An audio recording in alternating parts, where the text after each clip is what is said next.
رحمۃ اللہ وبرکاتہ۔ برادر اکبر جناب محترم لطیف اللہ بٹ صاحب سے گزارش ہے کہ وہ آگے تشریف لے آئیں۔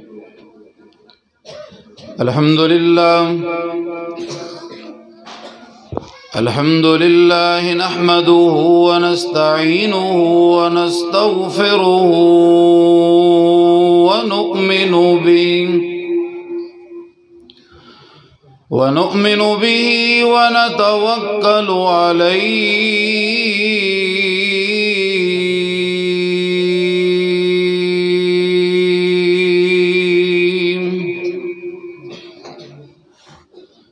ونعوذ باللہ من شرور انفسنا ومن سیئات اعمالنا من يهده الله فلا مضل له ومن يضلله فلا هادي له ونشهد أن لا إله إلا الله وحده لا شريك له ونشهد أن محمدًا عبده ورسوله أما بعد فإن خير الحديث كتاب الله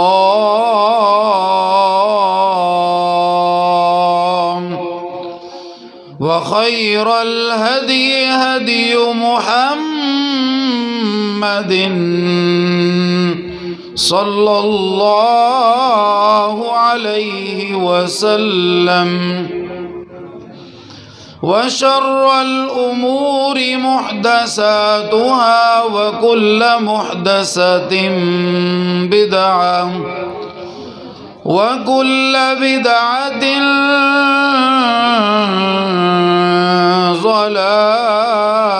ضلالة وكل ضلالة في النار أعوذ بالله من الشيطان الرجيم بسم الله الرحمن الرحيم لو أنزلنا هذا القرآن على جبل لرأيته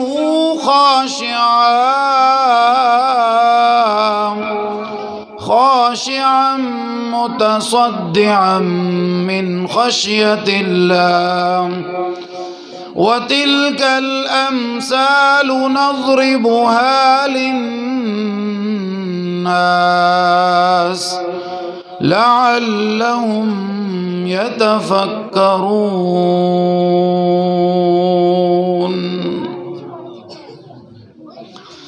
کتاب خدا میں یہ تاثیر دیکھی، کتاب خدا میں یہ تاثیر دیکھی، بدلتی ہوئی قوموں کی تقدیر دیکھی، یہی فیصلہ ہے کتاب خدا کا، نبی کا جو دشمن وہ دشمن خدا کا۔ ہر قسم کی حمد و ثنا کے لائق اللہ بزرگ و برتر کی ذات پاک ہے، انگنت لا تعداد بے شمار درود و سلام پیغمبر کائنات امام الانبیاء سرتاج الانبیاء جناب حضرت محمد الرسول اللہ